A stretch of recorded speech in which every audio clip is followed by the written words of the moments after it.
ओम नमः शिवाय। राधे राधे। आइए सुनते हैं मंगला गौरी व्रत कथा। ईश्वर बोले, हे सनत कुमार, अब मैं अति उत्तम भौम व्रत का वर्णन करूंगा, जिसके अनुष्ठान करने मात्र से वैधव्य नहीं होता है। विवाह होने के पश्चात 5 वर्षों तक यह व्रत करना चाहिए। इसका नाम मंगला गौरी व्रत है। यह पापों का नाश करने वाला है। विवाह के पश्चात प्रथम श्रावण शुक्ल पक्ष में पहले मंगलवार को यह व्रत आरंभ करना चाहिए। केले के खंभों से सुशोभित एक पुष्पमंडल बनाना चाहिए और उसे अनेक प्रकार के फलों तथा रेशमी वस्त्रों से सजाना चाहिए। उस मंडप में अपने सामर्थ्य के अनुसार देवी की सुवर्णमयी अथवा अन्य धातु की बनी प्रतिमा स्थापित करनी चाहिए। उस प्रतिमा को 16 उपचारों से, 16 दुर्वा दलों से, 16 चावलों से तथा 16 चने की दालों से मंगला गौरी नामक देवी की पूजा अर्चना करनी चाहिए और 16 बत्तियों से 16 दीप जलाने चाहिए। दही तथा भात का नैवेद्य भक्ति पूर्वक अर्पित करना चाहिए। देवी के पास ही पत्थर की सिल तथा लोढ़ा स्थापित करना चाहिए। 5 वर्ष तक इस प्रकार से करने के पश्चात उद्यापन करना चाहिए। माता को वायन प्रदान करना चाहिए, जिसकी विधि आप सुनिए। अपने सामर्थ्य अनुसार एक पल ब्राह्मण सुअर की अथवा उसके आधे प्रमाण की अथवा उससे भी आधे प्रमाण की मंगला गौरी की प्रतिमा निर्मित करनी चाहिए। अपनी शक्ति के अनुसार स्वर्ण आदि के बने तंडुलपूरित पात्र पर वस्त्र तथा रमणीय कंचु की ओढ़नी रखकर उन दोनों के ऊपर देवी की प्रतिमा स्थापित करनी चाहिए। पास में चांदी से निर्मित सील तथा लोढ़ा रखकर माता को वायन प्रदान करना चाहिए। इसके बाद 16 सुवासिनियों को प्रयत्नपूर्वक भोजन कराना चाहिए। हे विप्र, इस विधि से व्रत करने पर 7 जन्मों तक सौभाग्य बना रहता है और पुत्र पौत्र आदि के साथ संपदा विद्यमान रहती है। सनत कुमार बोले, सर्वप्रथम इस व्रत को किसने किया था और किसको इसका फल प्राप्त हुआ? हे शंभो, जिस तरह से मुझे इसके प्रति निष्ठा हो जाए, कृपा करके वैसे ही बताएं।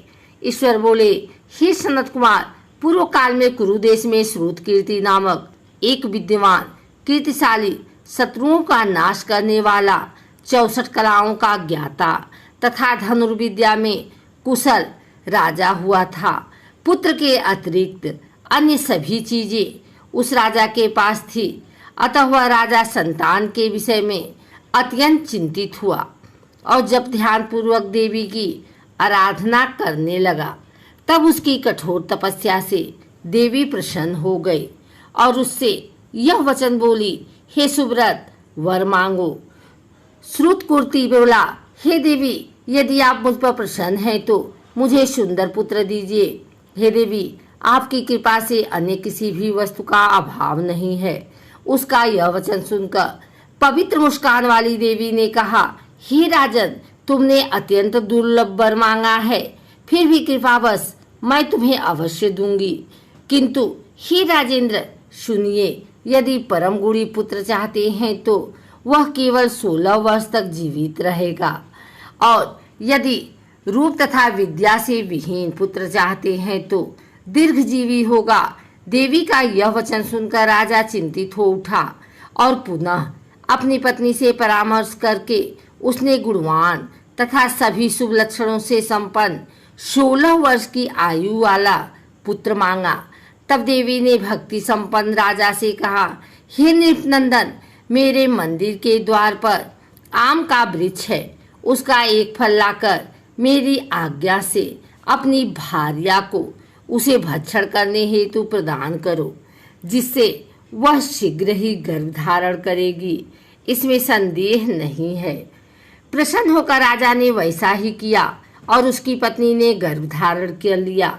10वें महीने में उसने देवतुल्य सुंदर पुत्र को जन्म दिया। तब हर्ष तथा शोक से युक्त राजा ने बालक का जातकर्म आदि संस्कार किया और शिव का स्मरण करते हुए उसका नाम चिरायु रखा।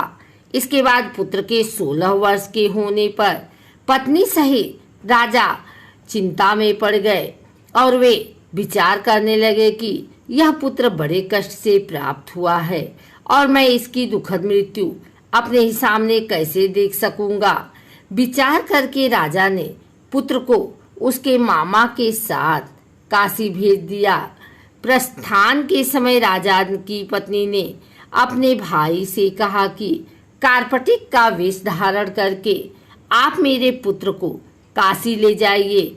मैंने भगवान मृत्युंजय से पूर्व में पुत्र के लिए प्रार्थना की थी और कहा था कि हे विश्वेश्वर, आप जगतपति की यात्रा के लिए मैं उस पुत्र को अवश्य भेजूंगी।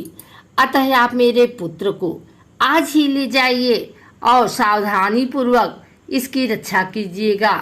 अपनी बहन की यह बात सुनकर भांजे के साथ वह चल पड़ा। कई दिनों तक चलते चलते वह आनंद नगर में पहुंचा। वहां सभी प्रकार के समृद्धियों से संपन्न वीरसेन नामक राजा रहता था।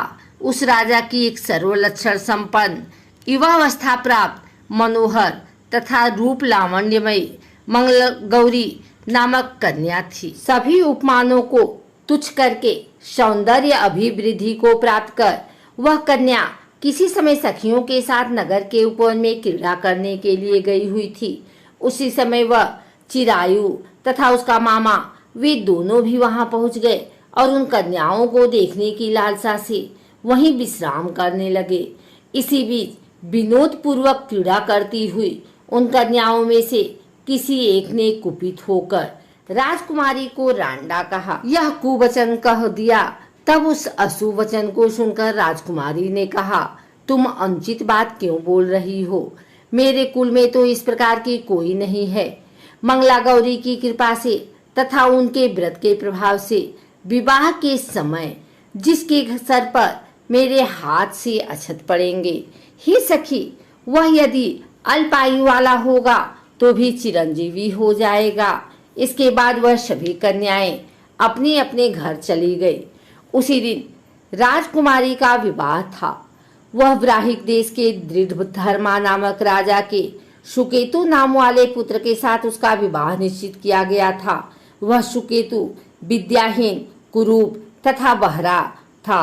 तब सुकेतु के साथ आए हुए उन लोगों ने विचार किया कि इस समय कोई दूसरा श्रेष्ठ वर ले जाना चाहिए और विवाह संपन्न हो जाने के बाद वहां सुकेतु पहुंच जाए। उन लोगों ने चिरायु के मामा के पास जाकर याचना की कि आप इस बालक को हमें दे दीजिए जिससे हमारा कार्य सिद्ध हो जाए। इस पृथ्वी पर परोपकार के समान दूसरा कोई धर्म नहीं है। उनकी बात सुनकर चिरायु का नाम मन ही मन बहुत प्रसन्न हुए, क्योंकि उसने उपवन में पहले ही कन्या मंगला गौरी की बात सुन ली थी। फिर भी उसने एक बार कहा कि आप लोग इसे किस लिए मांग रहे हैं? कार्य की सिद्धि हेतु वस्त्र, अलंकार आदि मांगे जाते हैं, वर तो कहीं भी नहीं मांगा जाता। तथापि आप लोगों का सम्मान रखने के लिए मैं इसे दे रहा हूँ। इसके बाद चिरायु को वहां ले जाकर उन लोगों ने विवाह संपन्न कराया। सप्तपदी आदि के हो जाने पर रात्रि में शिव पार्वती की प्रतिमा के समक्ष उस चिरायु ने हर्ष युक्त होकर मंगला गौरी के साथ शयन किया। उसी दिन चिरायु के 16 वर्ष पूर्ण हो चुके थे और अर्धरात्रि में साक्षात काल स्वरूप वहां आ गए। इसी बीच संयोगवश राजकुमारी जाग गई। उसने उस महासर्प को वहां देखा और वह भय से व्याकुल होकर कांपने लगी। तभी उस कन्या ने धैर्य धारण कर 16 उपचारों से सर्प की पूजा की और पीने के लिए उसे दूध दिया। उसने दीनता भरी वाणी में उसे सर्प की प्रार्थना तथा स्तुति की। मंगला गौरी प्रार्थना करने लगी कि मैं उत्तम व्रत को करूंगी जिससे मेरे पति जीवित रहें। ये जिस तरह से चिरकाल तक जीवित रहें, आप वैसा ही कीजिए। इतने में सर्प वहां स्थित एक कमंडलू में प्रवेश कर गया और उस मंगला गौरी ने अपनी कंचुकी से उस कमंडलू का मुंह बांध दिया। इसी बीच उसका पति अंगड़ाई लेकर जाग गया और अपनी पत्नी से बोला, हे प्रिय, मुझे भूख लगी है। तब वह अपनी माता के पास जाकर खीर, लड्डू आदि ले आई। उसके द्वारा दिए भोज्य पदार्थ को उसने प्रसन्न मन होकर खाया। भोजन के पश्चात हाथ धोते समय उसके हाथ से अंगूठी गिर पड़ी। तांबुल खाकर वह पुनः सो गया। इसके बाद मंगला गौरी कमंडलू को फेंकने के लिए जाने लगी। विधि की कैसी गति है कि उस कमंडलू से बाहर की ओर जगमग करती हुई हार कांति को देखकर वहां आश्चर्यचकित हो गए। घट में स्थित उस हार को उसने अपने कंठ में धारण कर लिया। इसके बाद कुछ रात शेष रहते चिरायु का मामा आकर उसे ले गया। इसके बाद बरपच के लोग सुकेतु को वहां ले आए। उसे देख मंगला गौरी ने कहा कि यह मेरा पति नहीं है। तब उन सभी ने उससे कहा, हे शुभे, तुम यह क्या बोल रही हो? यहाँ तुम्हारा कोई परिचायक हो तो उसे हम लोगों को बताओ। मंगला गौरी बोली, जिसने रात्रि में नवरत्नों में बानी अंगूठी दी है, उसकी अंगुली में इसे डालकर परिचायक निशानी देख लें। मेरे पति ने रात्रि में मुझे जो हार दिया था उसके रत्नों का समुदाय कैसा है, इस बात को यह बताएं। यह तो कोई अन्य ही हैं। इसके अतिरिक्त रात्रि में सीते समय उनके पैर कुमकुम से लिप्त हो गए थे। वह मेरी जांच पर अब भी विद्यमान है। उसे आप लोग शीघ्र देख रहे हैं। साथ ही रात में परस्पर भाषण तथा भोजन आदि जो कुछ किया गया था उसे भी यह बता दे। तब यह निश्चय ही मेरा पति है। इस प्रकार उसका वचन सुनकर सभी ठीक है कहने लगे।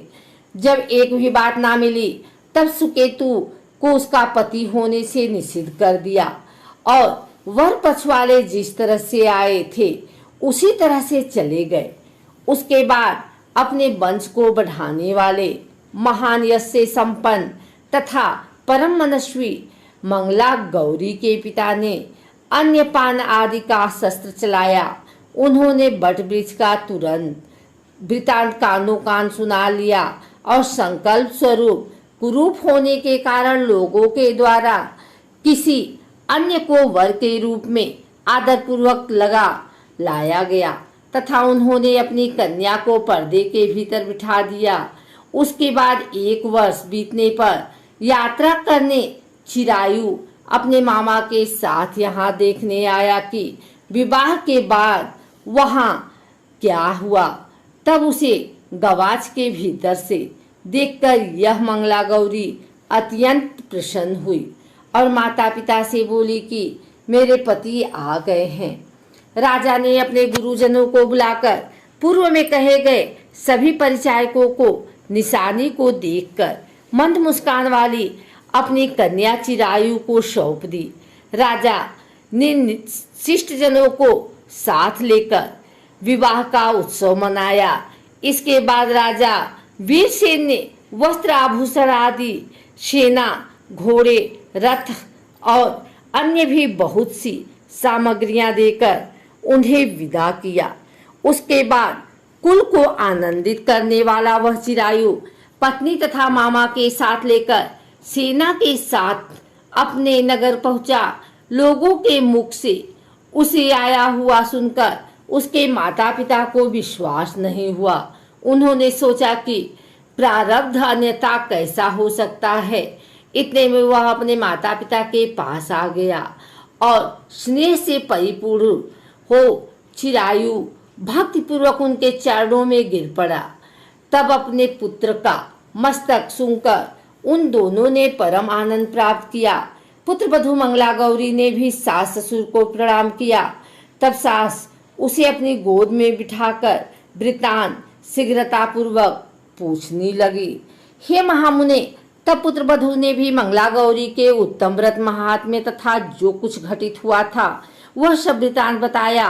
हे सनत कुमार, मैंने आपसे इस मंगला गौरी व्रत का वर्णन नहीं किया है। दिया जो कोई भी इसका श्रवण करता है अथवा जो इसे कहता है उसके सभी मनोरथ पूर्ण हो जाते हैं, इसमें संदेह नहीं है। सूत जी बोले, हे ऋषियों, इस प्रकार शिव जी ने मुस्कुरा करके मंगला गौरी व्रत बताया और उन्होंने सभी कार्यों को पूर्ण करने के लिए कहा। यह सुनकर महान आनंद प्राप्त हुआ।